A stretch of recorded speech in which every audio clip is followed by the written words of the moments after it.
Hello, everybody. It's Dalek Saturday, and that's not a Dalek next to me, but it is a still of Patrick Troughton in his very first Dalek story, The Power of the Daleks, which is being re-released in a special edition in its animated form on DVD.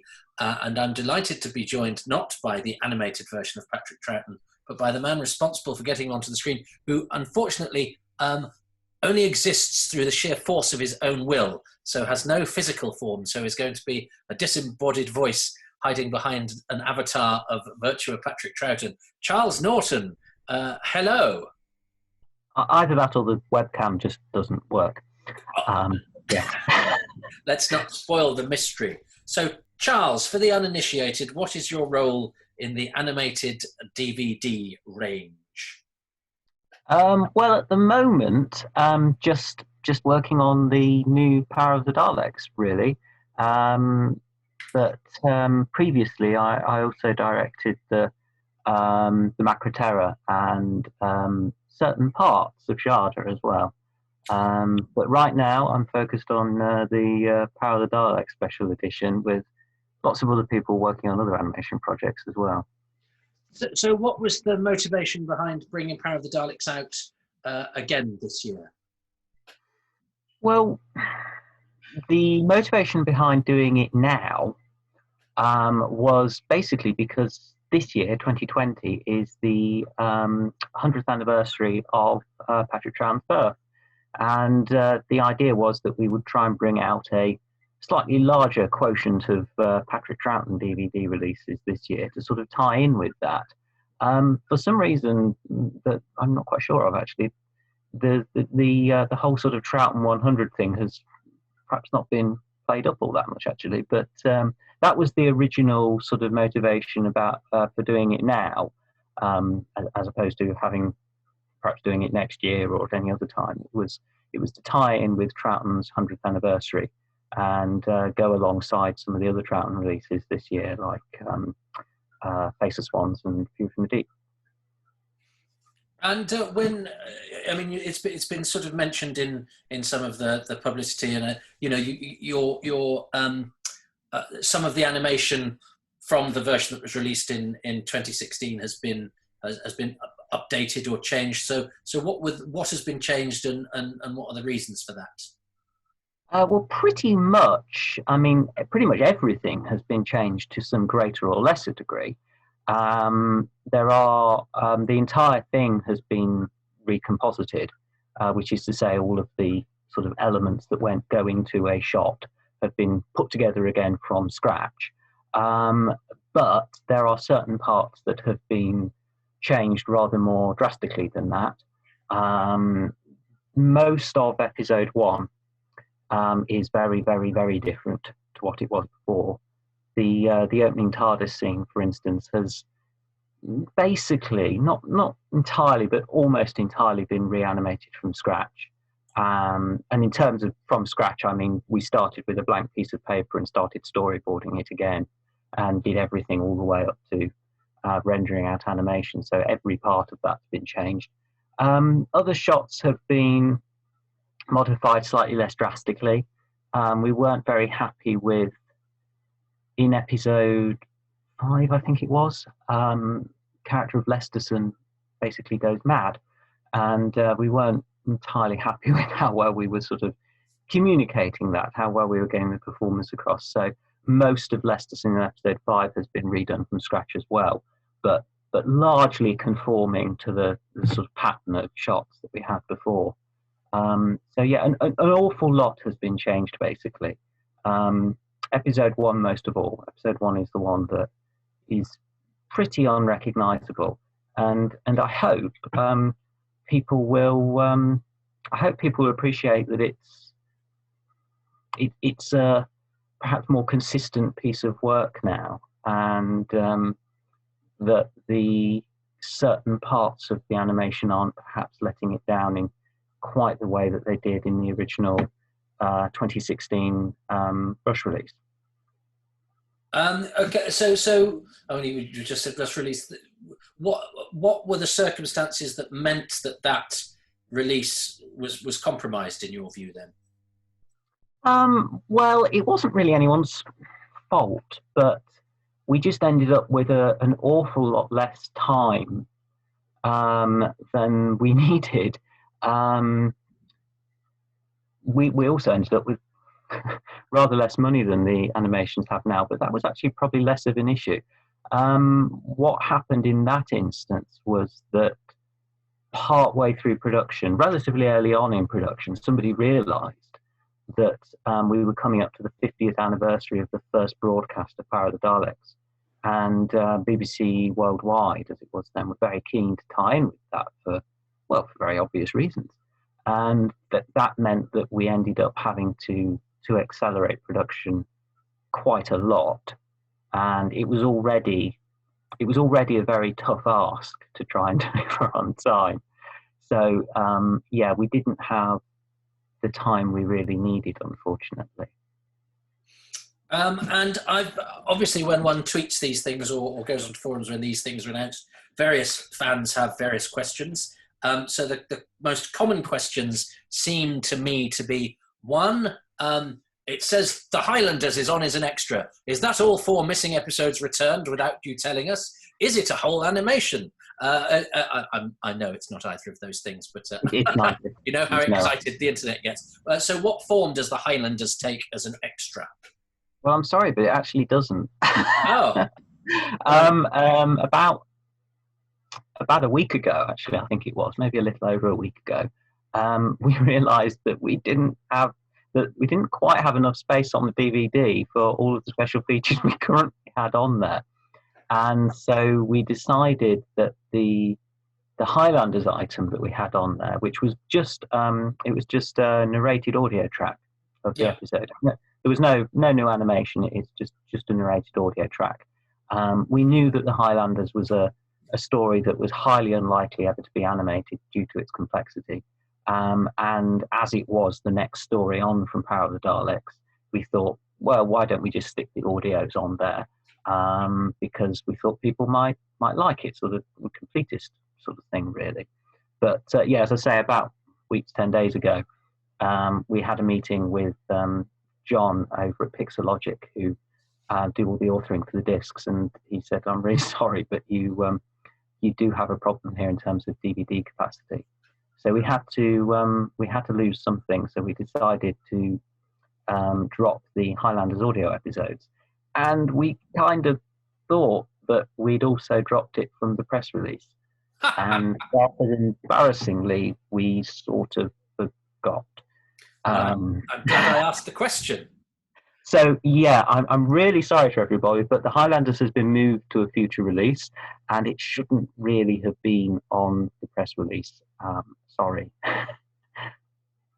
And that's okay. And what about this Robin Hood episode? It's not a whole episode, is it? That is on there. What happened was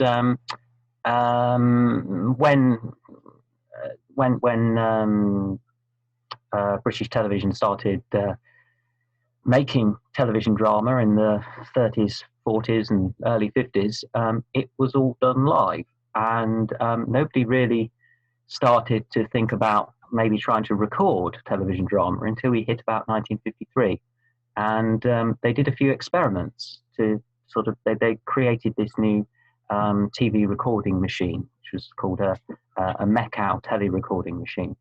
And to test it out, they did a few sort of test recordings, and one of them was a recording of an episode of the first television production of Robin Hood in, I think it was the middle of 1953, something like that. And it starred Patrick Troughton as Robin Hood. And they recorded the first, I don't know, maybe about the first third of the episode, then stopped the recording, probably to check it, and then also recorded the final scene of the episode as well. And that film, remarkably, one of the earliest surviving television drama recordings of any kind, still exists. It's the earliest surviving television recording of Patrick Troughton, and as he was really sort of the first true star of British television drama, we thought it was quite nice to include it. So we did. And it's a lovely thing to have. Other questions I've been asked, and I really should do my homework before I go onto Twitter, but I think it's always better coming from you. Will there be a steel book? I don't know. There's not one currently scheduled, but at the moment there is a Blu-ray release and a DVD release of this scheduled, which are due to release in the summer, I think June or July, I can't remember now. There's no plans at the moment to release a steelbook, but should there be a huge overwhelming demand for a steelbook, if you're sitting out there thinking, why is there not a steelbook, then please feel free to let BBC Studios know, and if we get enough letters, maybe there will be, but there isn't one scheduled at the moment. Come on, fans, be demanding. I know it's not in your nature, but if you want a steelbook, demand. Although somebody did say on Twitter, when I think that inquiry was sent to me, or it was on a forum or something, and somebody went, "Oh, I'm just going to take the DVD out of the new one and stick it in my steelbook case." There we go. Bob's your uncle. Fair enough. So, if I think a legitimate question, because 2016 wasn't that long ago, although frighteningly it was 4 years ago, and it seems like yesterday. What about people who are saying, well, hang on, I bought this once, maybe even twice, maybe even 3 times in 2016. Why, oh, why would I want to buy it in 2020 as well? Well, because it's better. Ultimately, Doctor Who is a rather unique series, archive Doctor Who in particular, in that we have continually revisited these stories and looked at them again and again and again, and that unlike many series who perhaps just get a VHS release that then gets issued verbatim on DVD and then nothing heard of again, BBC Studios has striven to always try and improve these releases and reissue them with better remastering, better picture quality, better sound, and there is clearly a market out there for it. Fans have sort of let us know that they want us to keep looking at these stories and always try to improve their presentation. So even though there are Power of the Daleks is probably not the worst offender, actually. It's probably something like the 5 Doctors or Genesis of the Daleks, which have probably each been issued about 8 times a piece in various different formats. But yeah, I think as long as fans continue to support the releases, then we're going to continue to revisit these things and try and make sure that we're always putting out the best presentation we can of anything, and add on new special features and commentaries and things like that we think add value to them. Well, which just brings us neatly to anyone that has the 2016 version, those special features are still there, but there are new special features on top of those. Is that right? Yeah. A lot of the special features from 2016 are perhaps not quite identical in that we've tried to slightly improve things. So there is a photo gallery on the new release, and there was a photo gallery on the old release. But the photo gallery on the new release is actually significantly larger and with rescanned images and things like that. But yeah, everything that was on the old release should be on the new release, but there's lots of new bits and pieces as well. Can you give us any insight into those? Oh, well, there's there's quite a lot of archive content. You've always mentioned the Robin Hood piece. There's a wonderfully bonkers documentary from 1968 presented by Alan Wicker, called I Don't Want My Monsters to Have Oedipus Complexes, which is just absolutely brilliant. It features pretty extensive interrogation, and also the producer of the Dalek films as well, Milton Subotsky. That's on there.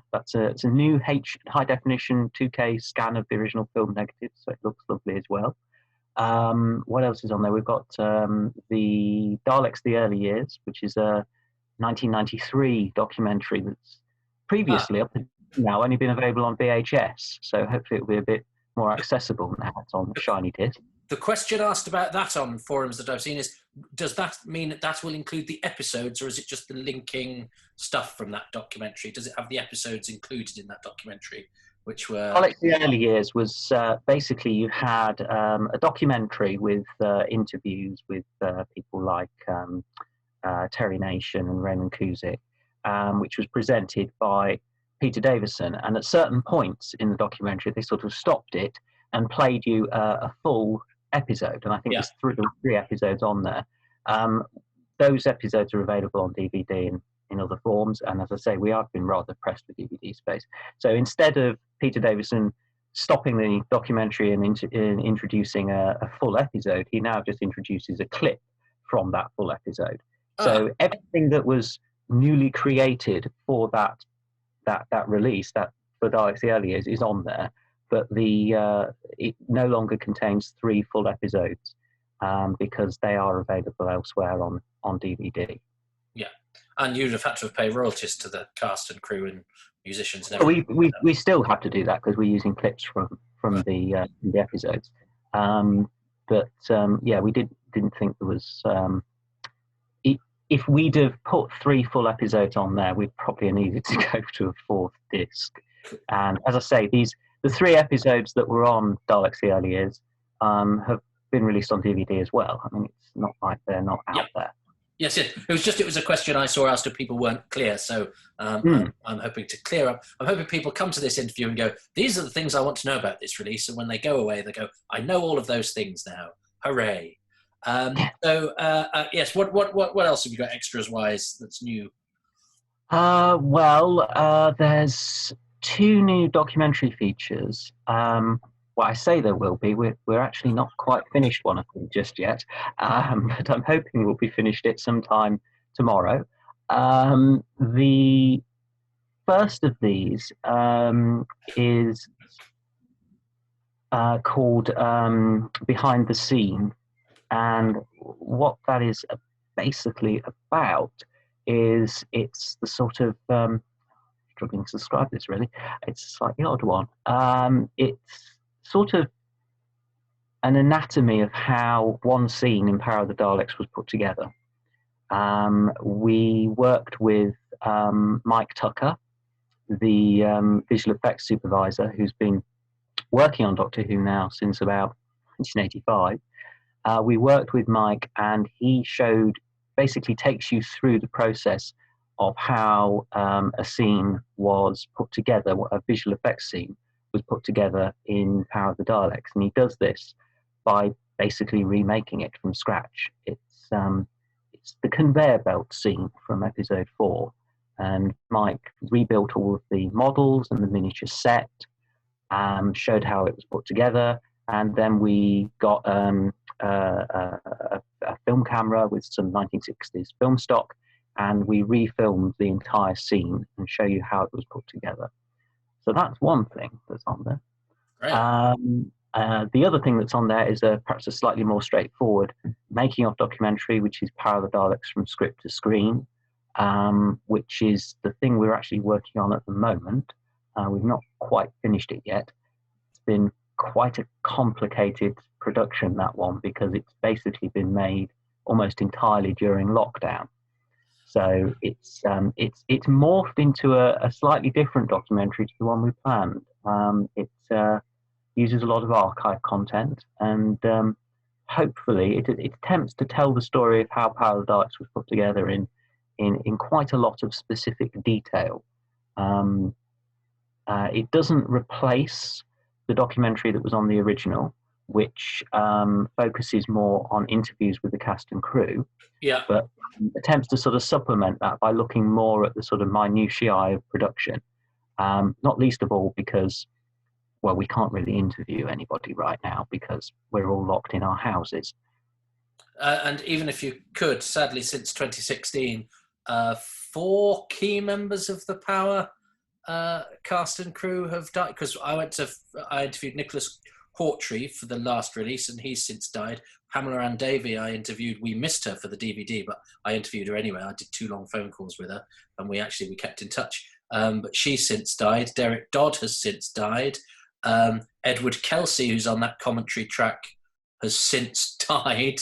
And Martin King, the examiner, who we didn't get on the DVD, but with the diminished cast and crew, he might have been interesting to get on this one. He sadly died last year. So Power's not had a great time of it in the past 4 years. I didn't know about Martin King, actually. Yeah. I knew we'd lost quite a few people quite recently. as well. I'm really glad that we actually managed to get as many people as we did on the original commentary, because well, time marches on, and yeah, I think it's important to sort of capture that oral history when we can. Yeah, absolutely, and it's it's telling that in the very short time between the last release and this one, a lot of those people who participated are no longer with us, including Derek Dodd, the designer, whose estate went up for auction recently and caused a lot of internet brouhaha. Yes, it did. His family put up a collection of his photographs, and what at first we assumed were just little strips of photographic negatives as well, but actually turned out to be something else. I think that was, I can't remember what it was now, I think it was last year sometime. And yeah, we're really pleased that we've, Mrs. Hughes is very pleased that we've been been able to get access to that material, and been able to get access to those photographs. And indeed, those little strips of film that we thought, as I say, we thought were photographic negatives, but actually when we rescanned them, we discovered they were actually tiny little strips of footage. And thanks to being given access to that collection, we now have 10 new short little clips from Power of the Daleks that we didn't have previously, which is really nice. It's new footage that we've not seen before, and some of it's really nice footage as well. Some really lovely shots in there. But yes, but film being what it is, 10 new clips lasting a grand total of how many seconds? Well, each clip is about half a second. So when you get the new release, all the footage is on there. In order to actually make these little bits of footage viewable, they have been slowed down a bit, and some of them have been looped as well, so that you're able to actually watch it properly. If we played them at normal speed, well, it really would be blink and miss it kind of thing. Well, because a clip of Power turned up on an episode of Tomorrow's World that nobody knew it was on some years ago, I remember. And some clips have come back from that See from Computer in Australia documentary. There's a few off-screen cine camera clips. So could Power potentially be the first story to be put together over the years by lots of different bits of it coming back from different places until we've actually... We have got a remarkable amount of footage from Power of the Daleks now, and a remarkable number of publicity photos as well. It's not an inconsiderable amount of footage. When you look at something, I mean, just look at the very next story. The next Doctor Who story after this was the Highlanders. I think we've got a sum total of about 12 seconds of footage from the entire story. Power of the Daleks, we've got many minutes worth, and it's all on the new release, of course. In fact, we've remastered it all as well. It looks much cleaner now. We've done a few more film scans, and Peter Crocker has done a really nice job of remastering all the Cine Clips so that they no longer have those rolling bands of black fog going across the picture. Oh, really? Oh, how exciting. Yeah, the footage looks much better now. And as I say, there's quite a lot of it as well. So you do get a flavour of the story. You are able to really get a sense of how it would have felt, how it looked. There's not enough to actually, follow the story, but there is enough to get a sense of how it looked, how it felt, how it was directed. And that's not something you can say for quite a lot of Doctor Who stories. No. I have absolutely no idea what the Feast of Stephen or Mission to the Unknown or the second half of the Space Pirates looked like. But Power of the Daleks, we really do have quite a good sense of how it originally would have looked now. And another question that seems to be, is the colour version on as well, or is this released purely for the black and white version, animated version of Power? There never really was a colour version, to be honest. Power of the Daleks, we very early on, we made the decision that Power of the Daleks really had to be in black and white. We couldn't really figure out a way in which it worked other than in black and white. It felt to us such a sort of film noir Doctor Who. there's lots of Doctor Who stories that black and white Doctor Who stories that, if anything, would arguably work better in colour. Stories like Marco Polo, for instance, they were shot in black and white merely because it was the only technology available to the program makers. But in the case of Power of the Daleks and a few other stories like The Invasion, it really feels like the production team took the limitation of black and white, if indeed you see it as a limitation, and sort of made it part of the aesthetic of the program. They made it part of how they wanted to approach it. And How the Daleks felt so, it felt like Doctor Who film noir. It felt like sort of Doctor Who by way of the third man, that it felt totally wrong to us that we would ever do it in anything other than colour, than black and white. So we did, and we were really surprised actually how supportive BBC Worldwide were in the decision for us to do that. After we almost finished it, we were very, very close to delivery. We heard that there was a desire from BBC America to release a version in colour, and by this point we basically made the programme, so there was no way we could sort of turn it into colour, even if we wanted to, which, to be honest, we didn't really. So BBC America took the decision that they would create a colorized version of the program for the US market, because they felt that the US market perhaps wouldn't accept a black and white version in the way the UK market would. So we gave them an early unfinished sort of, and they took it away to a company in, I think it might have been Canada, and they colorized it. They basically painted color tints over the top. It's sort of the same way that quite a few of the Laurel and Hardy films have been colorized over the years. In fact, I think there's even a colorized version of Casablanca out there, should you want to see such a thing. And they put it together. It wasn't really it didn't really represent what we were trying to do with it. As I say, we felt quite strongly that this was a pretty innately black and white piece, and we argued that really it should be released in black and white. And that's why when the original 2016 release came out, and indeed this new release has come out, it's been released as a black and white release. The colour versions never had a UK DVD release because we didn't really feel it. How can I put this sensitively?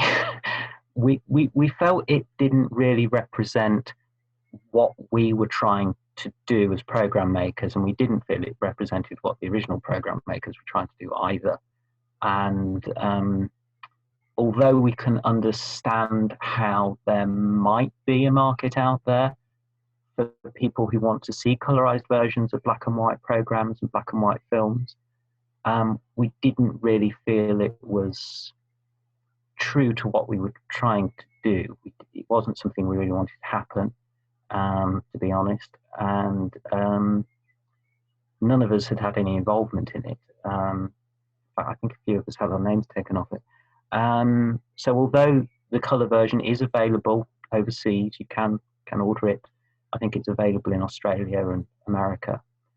We've always sort of, without wanting to sound pretentious, we've sort of always opposed its UK release on artistic grounds. And even if this new version of Power of the Daleks is so drastically altered from the original, even if we had wanted to present a colour version of it, realistically, to present a colour version of the new animation, the only way to do it would be just to colorize the entire thing all over again.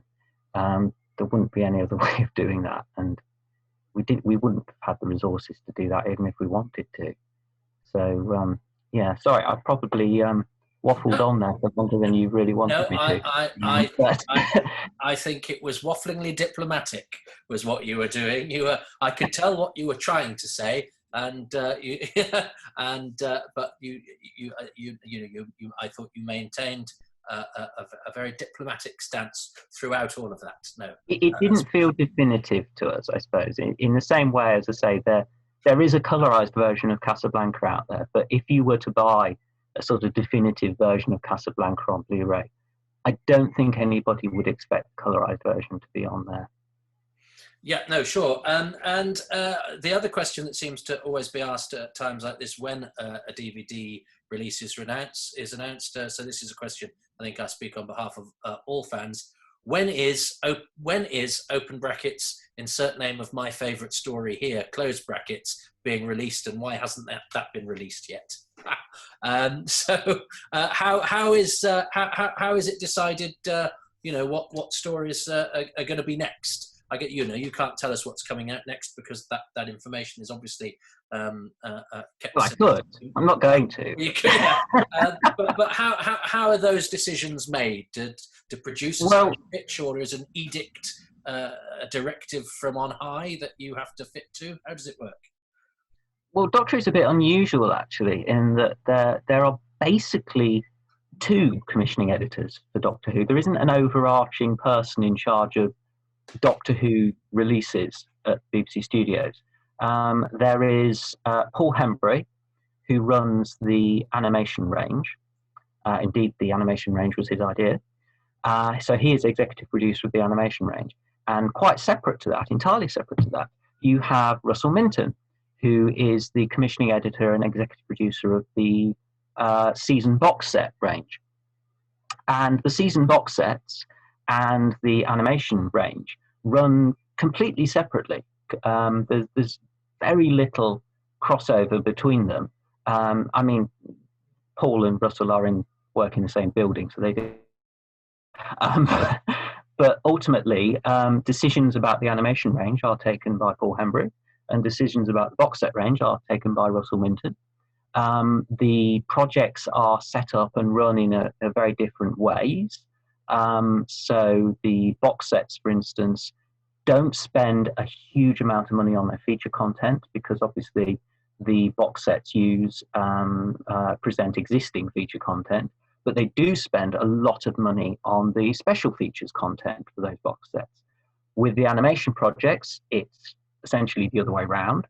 So a huge amount of money is spent on the main feature content, which of course is new because they're new animated episodes, and proportionally less money is spent on the special features content. They have very different approaches, and ultimately the decisions about which projects are done are taken by their respective range editors. So Paul decides on what we do on the animation range, and Russell decides on what is done on the box set range. And although they consult us and talk to us and ask for advice and are extremely approachable, ultimately the final decisions are taken by them, depending on whether it's a Blu-ray box set or depending on whether it's a animation project.